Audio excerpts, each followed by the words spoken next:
Hola. Şimdi terminaldeyiz. Cali terminali. Aşırı kalabalık ha. Neiva diye bir yere gidiyoruz. Oradan nereye gideceğiz? Çöle gidiyoruz. Çok heyecanlıyım. Tatacoa çölüne gidiyoruz. Meşhurmuş. Galiba bu sıra bizim 21. Evet. Şimdi oraya gidiyoruz. Az eşyamız var. Çadırımızı da aldık. Yola düştük. 10 saat gösteriyor Google'da ama 12 saat sürebilirmiş. Ama bizim için daha iyi olacak. Sabahın köründe orada olacağımızda daha normal bir saatte orada olmuş oluruz. Saat 8.30 burada. Bilerek bu saati aldık. Konaklamaya yerine otobüste uyuyacağız işte. Bedavaya getirdik. 90.000 peso ödedik bu yolculuk için. Yaklaşık 360 lira yapıyor. Yaklaşık değil, bayağı 360 lira yapıyor.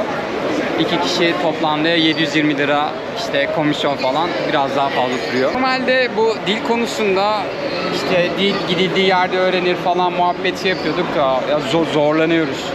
Yani Çok şey öğrendik. Bir şey hakikaten daha kolay öğrenilir. İster istemez çok şey öğreniyoruz.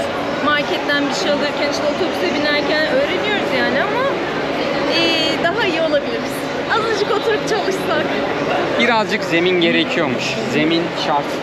A1 A2 seviye olup buraya gelseymişiz efsane olurmuş. Ya işte Memrise tavsiye ederiz. Yıllık 160 lira. Güzel bir uygulama. Duolingo'yu zaten biliyorsunuz.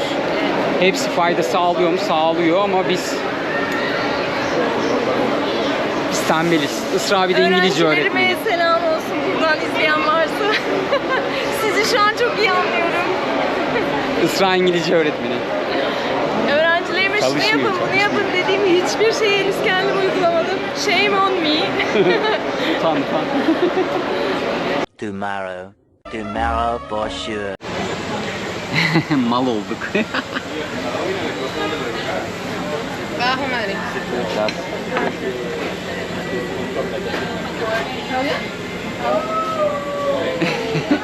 11 saatte geldik. Nereye geldik? Neiva'ya geldik. Evet. Oradan da Villa Vieja diye bir yere geldik, kasaba burası. Buraya da bir saatte geldik. Buraya da kişi başı 10.000 peso ödedik. Şimdi kahvaltı yapacağız, küçük bir kasaba. Sonra çöle geçeceğiz, Tatacoa'ya. Oraya da tuktuklarla geçiyorlarmış. 20.000'miş. Kişi başı 10.000 yani. Bu sefer yol mahvetti ya, anlamadık niye. Empanada söyledim ben. Sırada peynir topçuklarından. Güzel mi? Güzel. Kahve de aldık. Tinto. Kahve videomuzu izleyen bilir Tinto'nun ne olduğunu.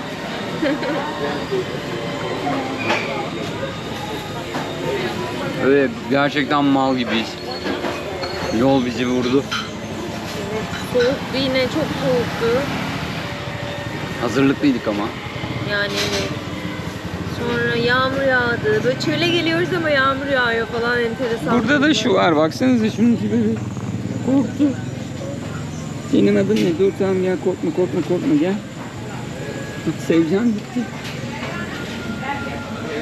gitti.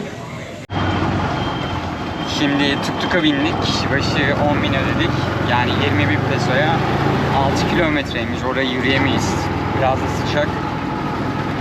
Oraya gideceğiz. Orada çadır kurabileceğimiz yer bakacağız. Makul fiyat bulamazsak hostelde kalacağız.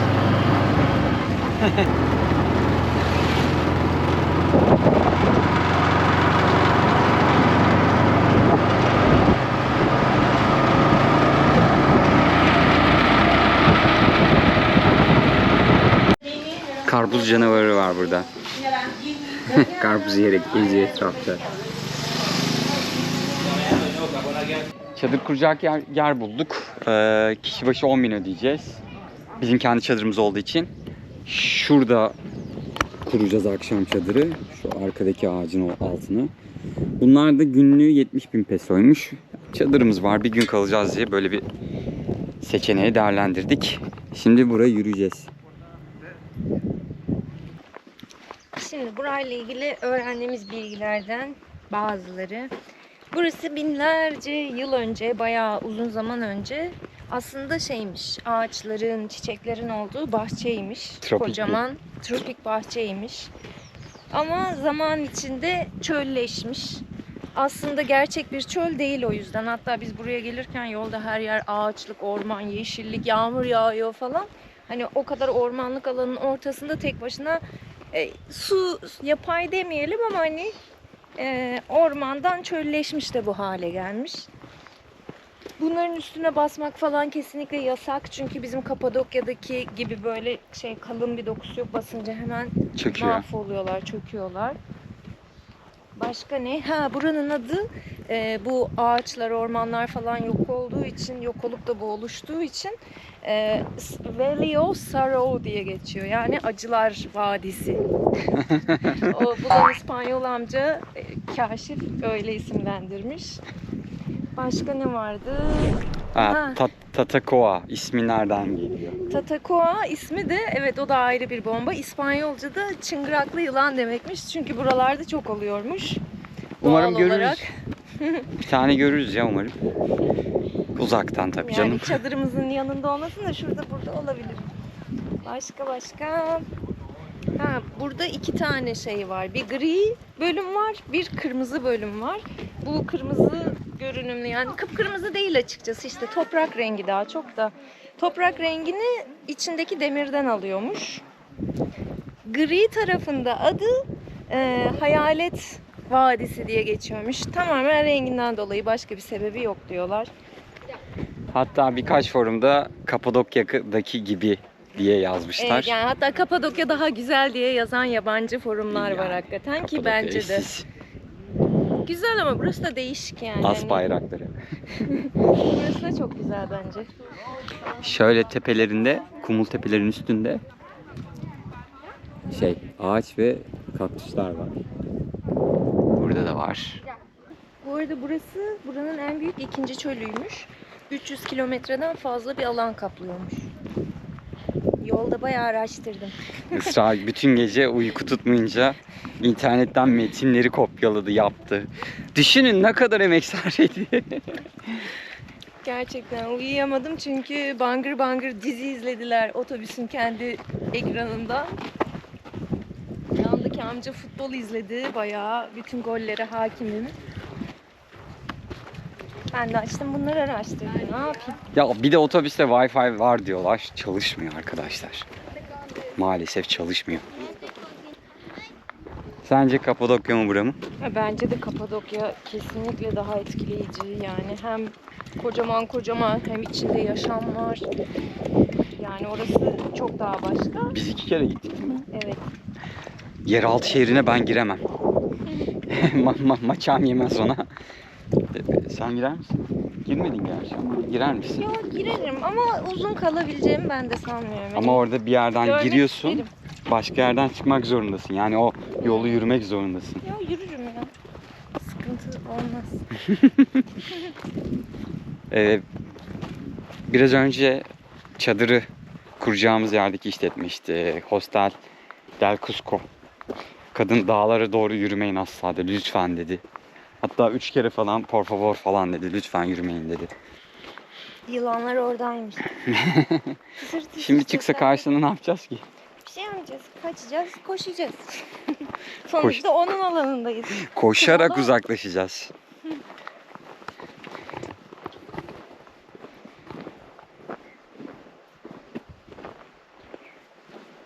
Tam yılan yeri. Sıcak.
geldiniz. Şimdi arkadaşlar biz ucuza kalacak yer bulduk.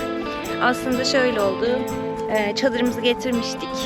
İlk bulduğumuz yere de dedik ki ne kadara çadırımızı burada kullanabiliriz. Onlar da dedi ki 20.000. İyi, süper dedik. Ve çadırımızı muhteşem bir manzaranın yanına kurduk. Ama problem şu ki hava inanılmaz sıcak, yani aşırı sıcak. Ve burası böyle, şurası bizim evimiz. Bu az önce duşa girmeye çalıştım. Duşa duş denirse. Çünkü böyle damla damla akıyordu resmen.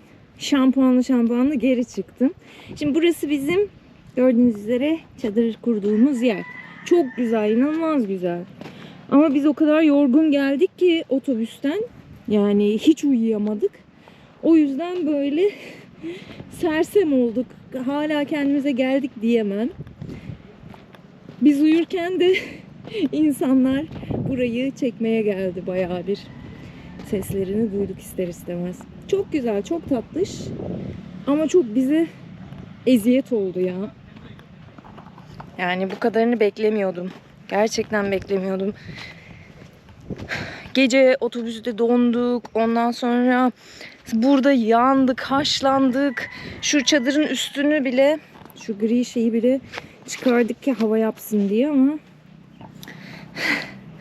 dedim bari bir gireyim de soğuk duş alayım ben, yani soğuk duş. Ama onu bile alamadık, böyle damla damla köpürtmeye çalışıyorum falan, saçma sapan bir durum oldu. Şimdi sıra Mert'te, bakalım Mert Gazi ne yapacak gelince. Bahçemizdeki kaktüslerimiz. Kaktüs burada. Otağımız orada. Şimdi biraz önce Isra duş almaya gitti. Geldi dedi ki su akmıyor şöyle böyle. Öyle deyince tabii ben gittim diğer duşa. Yani oluk oluk su, şarıl şarıl su akıyor. Ben duş konusunda çok şanslıyım. Giriyorum, buz gibi donup çıkıyorum. Sonra Mert giriyor, diyor ki yo su sıcak, sıcak akmaya başladı. Şimdi akmayan su akmaya başlamış. Nedir bu arkadaş, illa saçımızı rasta mı yapalım? Dökülür saçın kalmaz kuzum. Şimdi de burası kırmızı olan kısmı, bir de gri olan kısmı var. Onu yarına bıraktık.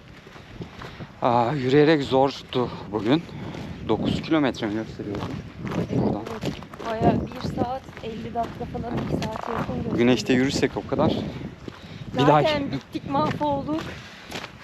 Şu gördüğünüz gözlem evi akşam açık olursa orada 10.000 pesoya galiba yıldızları, gezegenleri gösteriyorlarmış.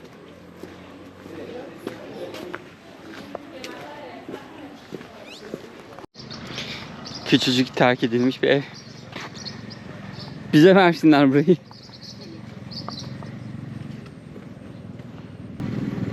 Kırpılmış mı bunlar ya? Tiplere bak. Ne yapıyorsunuz? Şurası da galiba onların çiftliği. Oo, agresif kokuyor bak. Burada ayrı bir hostel varmış. Hostel. Çamaşırlar ısınmış. Donna Lina. O Tomales varmış. Kamp alanımız bizim işte, yani ilk mekana oturduk, girdik direkt. Yani daha ilerlerde bir sürü yer var.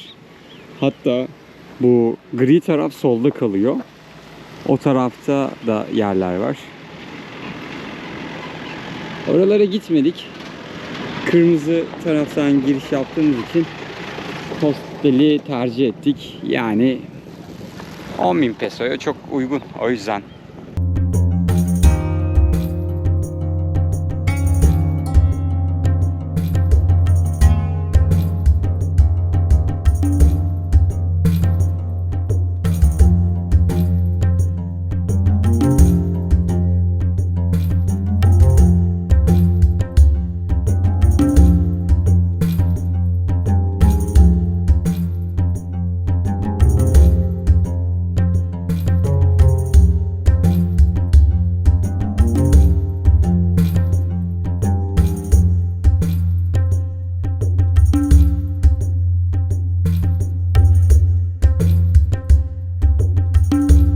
yapıyorsun sen burada? Sen ne kadar tatlı miniksin. Gel buraya. Gel hemen yılışma. Hemen yılışma. Gel buraya. Nereye gidiyorsun? Çok güzel yapmışlar. Uzaylılar. Çıngıraklı lan. Elinde büyük ihtimal ot. Çok iyi ya. Evet. Trekking rotası. Zorluğu 1 mi?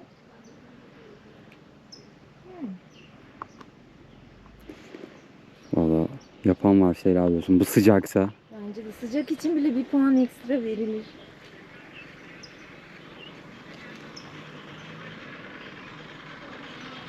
Şeker kamışçısı geliyor.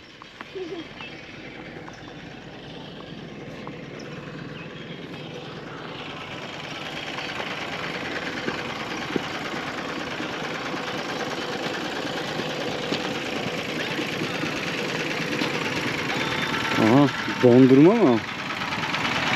İster misin? Helado? Helado? Helado, sí. Dos, por favor.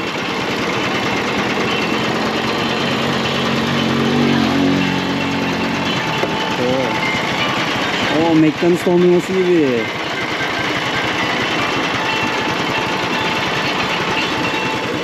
Çok güzel araba ya bu. Bunun hastasıyız.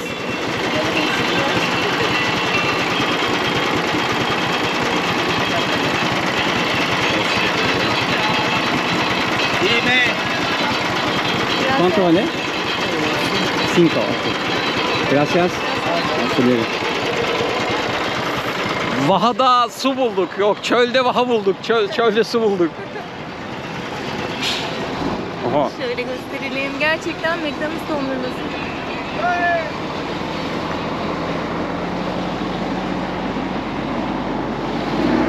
Ben de şey sandım. Böyle küçük beldelerde, Adana'da işte yazlık yerlerde dondurma satarlar, limonlu falan. Öyle bir şey sandım. Bayağı. Nasıl? Çok iyi gitti. Sıcak. Şurası da askeri şeylere benziyor. Su depolarına. Burası da askeri tatbikat alanı.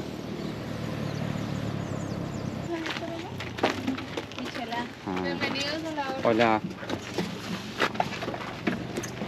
Şu.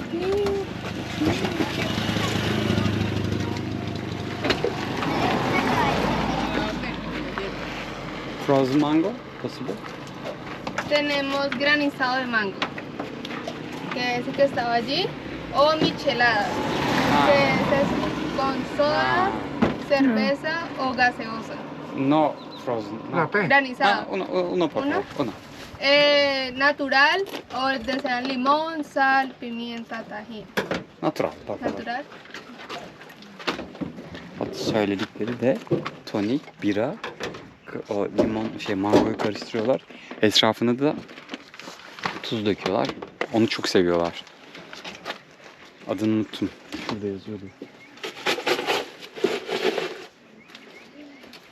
Dükkanı kapatmışlar. Tuk tuk. Biz de böyle Güzel olmuş. Biz de alalım bir tane böyle. Bir tane Güney Amerika turu tuk tukla. Biz buna Güney Amerika turu değil mi şuradan? Biçe. Biçe diyorlar galiba ona. Adana'da da bici bici diyorlar. Aldık. Dondurulmuş şöyle mango. 6000 peso 24 lira. Taze mangomuz da var.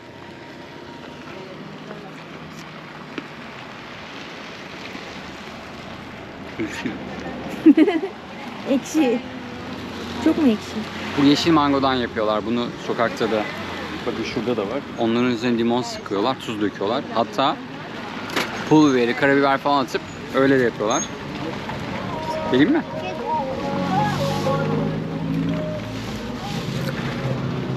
Bu bayağı meybuz. Ekşili, limonlu. Bu da yeşil mango ama. Elma Kötü gibi. değil ama iyi de değil bence. Ben, Bana çok ekşi geldi. ben bunu gömerim. tomorrow. Tomorrow for sure. Günaydın. Günaydın. Gözler davul gibi. Dün gece yıldızlar da böyle çok net gözükmüyordu. Ben bakmadım bile. Ben direkt yani uyumuş. Kaçta uyudun sen ya? Yani çok erken. 10'da uyudu sıra, onu görmedi. Bile olabilir yani. Sabah erken de kalktık. Görüyor musunuz? Ben Hep bulutlu. koşuyorum. Tamam. Hep bulutlu böyle. Güneş doğumunu da izleyemedik. Çadır burada. Bizim yanımızda uyumuş bu. Çok tatlısın. Hadi uyu sen. Şu arkadaşlar gece geldi. 10 gibi bağıra bağıra. Dedim muchachos. Uyumaya çalışıyoruz. Bitiyiz. Özür dilediler.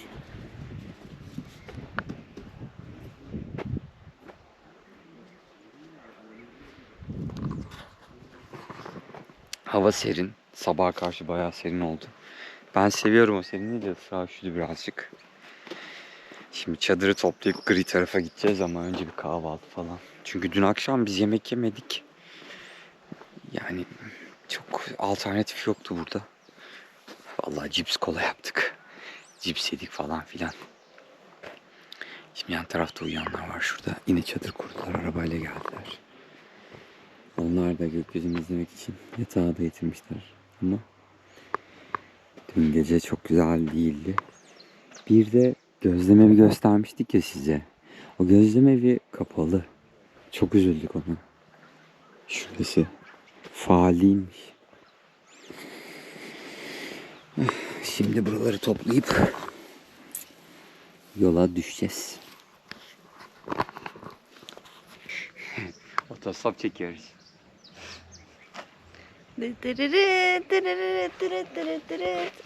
Otostop çekiyoruz da gelecek gibi. Aha bir şey geliyor. Hadi bizi alın ya. Aha. Alırım sence. Bizi böyle şey alın abi. Koltuklara bak, sinema koltuğu gibi. Oo. Kaldır bana lan, deneyelim. Olmaz ya. Olmaz. Alırım. O kadar kötü bakıyorlar ki. Hola. Hola. Sí. Ay Ah, gracias. gracias. Aldılar. Şunu sana vereyim. ¿Vos pollos? Ahora. Yo voy antes de los otros. Okay, okay. Gracias. Muchas gracias. Okay. Okay, gracias.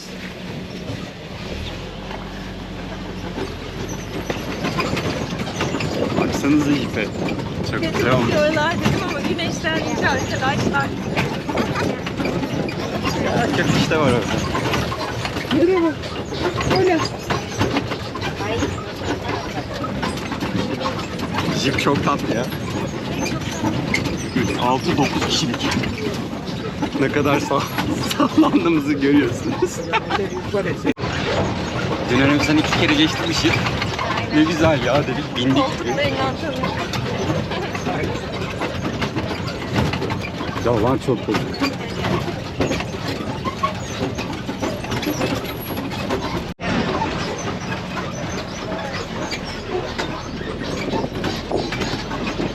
Burası bayağı fotoğraf çekilmelik bir yer yapmışlar. Selfie çekilmelik.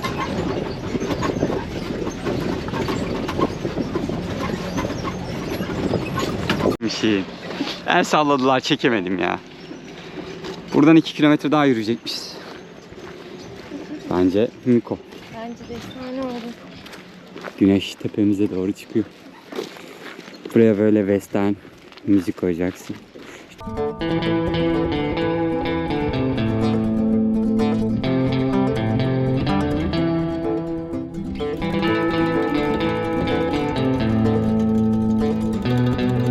Şimdi şu ne denir? Tabela. Tabelanın gölgesini bulduk şöyle. Burada sığındık. Çünkü etrafı Saat gösterelim. 8:30 yok 8:44 olmuş. Güneş öyle bir yakıyor. Yok böyle bir güneş. Öyle bir yakıyor ki. Öyle. Erken düştük ama Yetmedi. Daha erken daha oldu. erken düşmemişiz. Ne bilelim bilmiyorum. Neredeyiz? Şimdi böyle bir yer bulduk. Daha açılmamış ama. Kola sattılar bizi. Ve Yeni bir otostop denemesi. uzaktan iki araba gördük. Biri sağa dönmüştü. O arkadan bir tane daha geliyor. O 2 tane daha getirdi. Ne olur bize durun. Lütfen bizi alın. Lütfen bizi alın. Çok varmış buradan ya. Bu sıcakta çok zor yürümüş. Şuradan şuraya gelene kadar sarılı işte tabelanın oradaydı. Müsait gidiyorum. Kaldırıyorum.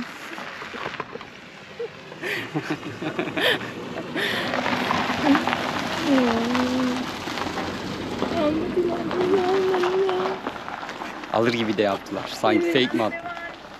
Aa bir kişi Hola. sadece diyor. Ah, Ah, okay. gracias. Gracias. Hoy. Los Hoyos. Okay, gracias. İşte bu. Acıklı bakışlarımız işe yaradı. İsterim. Gracias. Şimdi arabadan indik. Bizi kurtaranlarla birlikteyiz. Gerçekten. Yes, our saviors. Sağ olsunlar bu sıcakta. Şimdi beraber şeye gidiyoruz. Los Hoyos. Los Hoyos yani o gri yeri.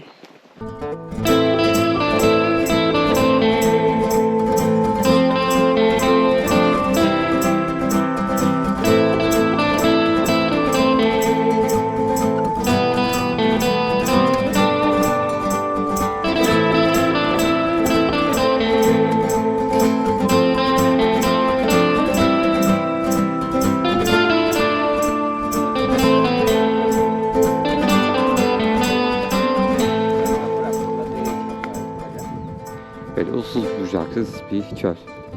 İleride bakın daha böyle belirgin. Oraya şuradan gidilebilir belki. Tıkandık çünkü burada yol yok başka. Şurada da bir yer var, orada da. Geçmeyin diye yer yapmışlar. Kafamızda garip kuşlar uçuşuyor. Akbabalar uçuşuyor. Otostop çeken arkadaşlar bizimle sağ olsunlar çok yardım ettiler. Çok tatlılardı evet. Şimdi burada turistik havuz olan bir kısım var. Oraya geldik. Onlar diğer yola gitti. Biz havuza gideceğiz. Belki Çok bir yerde sıcak. denk geliriz. Kahve bulduk. Kahve bulduk. Kahve bulduk. Atıştırmalık bir şeyler alacağız ama galiba şu şeyden var meşhur bunların. Ondan alırız tatlı. Kahvemizi içeceğiz, biraz dinleneceğiz, havuza gireceğiz. Havuz giriş 10.000 pesoymuş, bence iyi. Bence de normal. Azúcar no. Para merci. O şekerli içiyor. Çok mutlu olduk kahve bulduğumuzda. Tinto. Kahvemizi içelim, biraz bir şeyler atıştıralım. Gerçekten kahvaltı yapmadık ve hiçbir şey yok etrafta. Yani sabahın köründe pilav falan yemek istemedik o yüzden. Yoktu gerçi. Arequipe aldık. Arasında dulce de leche var, süt reçeli ve Hindistan cevizi aldık.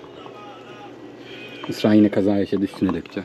Ve yeni yıkanmıştık. Mis Ve kokulu yeni tişörtü. tişörtümü. Ve yeni tişörtü. O zor çıkar. Hayır.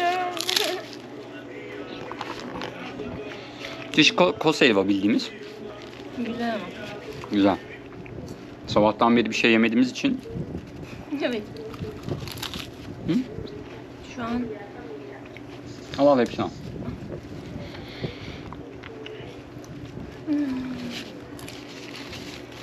İstiyorsan bir tane daha alalım. alabiliriz. Ya da aşağıda yiyecek şey var mıdır acaba? Bakalım. Dedik ki buraya bir gözlemeci açalım. Düşünsenize bizim şeyleri. İşte yazlık yerler, Saklıkent tarafı, Fethiye tarafı, her yer gözlemeci. Ağlayacağım şimdi. Gözleme istiyor canım. Isra gözleme aşık, patatesli gözleme. Of. Kaşarlı, patatesli. Ben şu an ne isterdim? Ben şu an ilk gerçekten en çok canımı çeken şey gözleme. Peynirli otlu, dereotlu, maydanozlu. Şey de güzel oluyor ya, ballı peynirli falan da güzel oluyor. Hepsi güzel, hepsi güzel. Özledik ya. Valla bugün bir şey oldu. Çadırda uyandım. Gece Uyandı. ben Türkiye'yi özledim dedim. Özlüyor insan. Kertenkele bakın. Kelebeği aldı götürüyor. Burada. Bıraktı. Oha, güve ya, kocaman o. Paşam afiyet olsun. Siz de mi havuza çocuklar? Çok mantıklı. Bence de. Sıcak. Ya çocuklar minikleri çok tatlı ya. Yavrular çocuk değil de. Çocuk ama.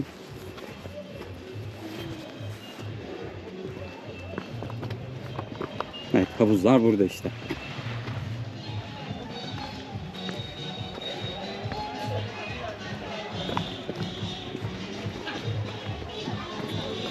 İnsanlar şu sol taraftan gidiyor, yürüyor, buradan geliyorlar, burada dinleniyorlar.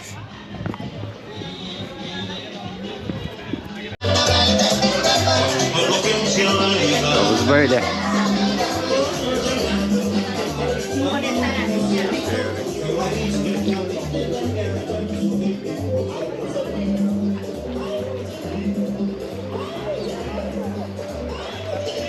Yani çok beklediğimiz gibi bir ortam yok. Turistler ya, bazı çok güzel blog sayfaları var, onlar yazmış yabancılar.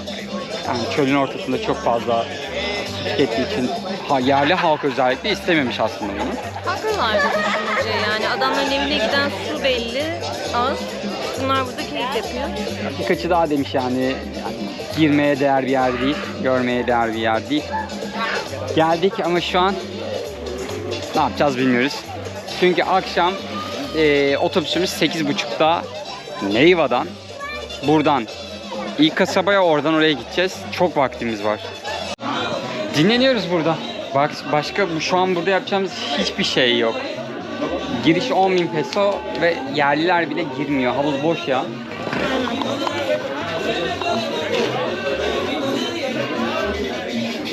Baksanıza çok az kişi izliyor. Şurası açılsa bir şeyler yeriz diye umut ediyoruz ama açılmadı. Kapalı. İkinci otostopumuz da başarılı oldu. Bedavaya geldik. Evet, çok güzel oldu. Brezilyalı bir kadınla Kolombiyalı bir kadındı. Kedileri vardı. Çok dar bir alanda geldik. Klimalıydı. Onlar oradan içecek alıyorlardı. Dedik ki dururlar mı durmazlar mı? Zengin görünüyorlar, bizi almazlar dedik ama aldılar. Hemen durdular. İlk otostopumuza başarılı olduk. Eski bayağı kullandık ya otostop. Kasabaya geldik. Bir şeyler yedik.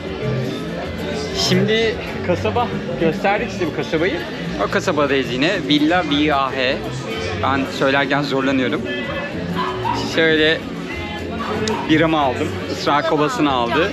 Ortamı göstereceğim. Arsenal Manchester United maçını izliyoruz burada. Çünkü otobüsümüz 8.30'da, buradan da 1 saat sürüyor. Yani 4'te falan çıksak buradan. Son otobüs 5'teymiş buradan. Böyle her yerin kedi tüyü olmuş gibi şeyde, arabada kediler vardı. Korkmama rağmen düşünün, o kadar sıcaktı ki. Elim Çok klimaları büyük şanslıyız. var. Çok teşekkür ederiz onlara. Bayağı hayır işlediler. O kadar sıcak ki köpüşler kendilerini kiliseye atmışlar. Biri öyle, biri burada. Şurada papağanlar vardı. Sesi duyuyor musunuz? Böyle büyük bir kilise var. Şuradaki arabayla gideceğiz de daha erken bizim için. Şöyle bir dolanalım.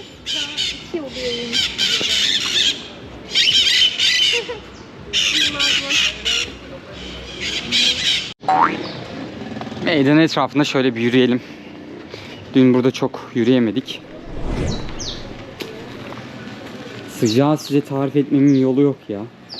Ya Türkiye'deki gibi ama gerçekten o kadar yakıyor ki güneş.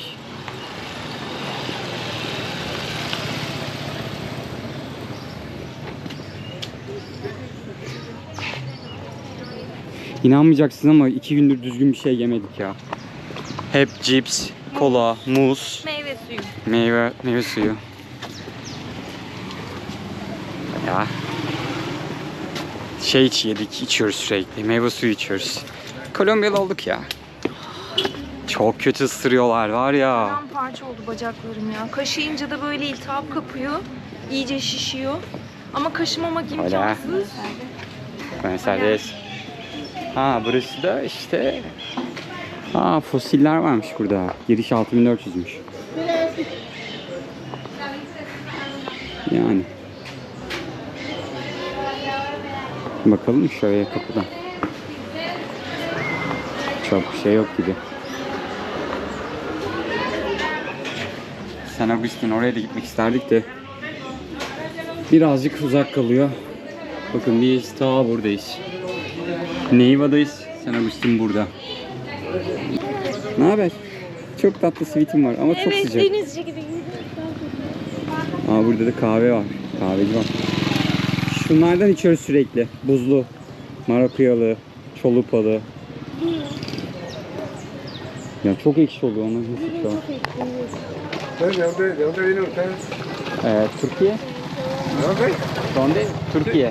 ¿A Turquía? Türkiye. Ah, Turcos. Turquía, chévere. Sí. Chévere. Ah, allá jugador colombiano. El arquero, ¿cómo se llama? Lo siento, no hablo español. Un poquito de español. Un poquito de español. Sí. Ah, muy bien. Bien. Bienvenido por acá. Muy feliz Colombia. Sí. ¿Hace cuánto vinieron? 3 semanas? No. Months. Months. ¿Un mes? Tres año, no No, años. no, no. ¿Mes? ¿Año? ¿Mes? Mes, día? mes, Mes. mes, Sí, tres. sí, en Colombia. Son 12 al año. 12 meses. ¿Y contentos? Contentos? Feliz, happy. Feliz, very happy. Muy contentos. Muy. Beautiful. Es que feliz y contento. Ah, sí, sí. Sinónimo, sinónimo. Aa, okey. Feliz mutlu demekmiş. Aha. Kolombiya mutlu dedik biz de. Sí. İyi Ha, diyeceğimize. okey. Saquemos otra población. Sí. Ailecek bize gitmemiz gereken yerleri söylüyorlar. Instagram'dan takip aldılar. Para YouTube. Para YouTube. Nuestro canal de YouTube. Çok şekerler. Yemek söyledik. Peru tipi şeymiş ama çok mutlu oldum. Baksana pilav üstü kavurma gibi. İsrail'de vejetaryen hamburger. İçini göstersene bize. Şöyle vejetaryen hamburgeri. Peynir şey. Ben hamburger istedim. Saat 6'dan sonra servis varmış. Vejetaryen hamburgeri var.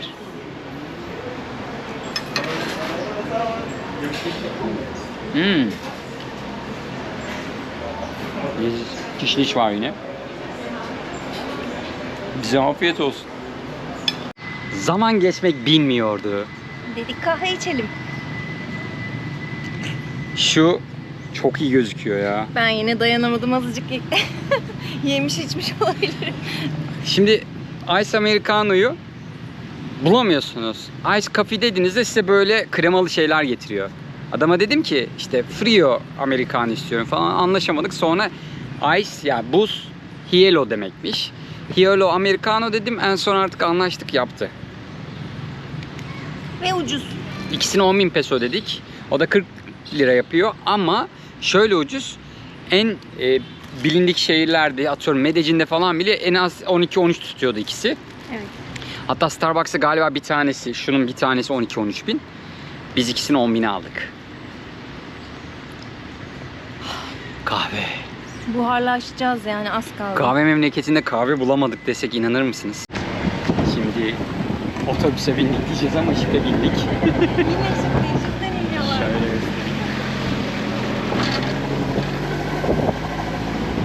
Toplu taşıma böyle burada. Neiva'ya gidiyoruz. Az bir yolumuz kaldı. Kapanışı böyle bundan yapalım istedik. Bu videonun da sonuna geldik. Yorucuydu bizim için ama keyifliydi. Umarım beğenirsiniz. Umarım bir yorum, bir like, bir etrafa öneri. Çok şey istiyoruz. Çok teşekkür ederiz izlediğiniz için. Bu arada böyle Avustralyalı, Kolombiyalı,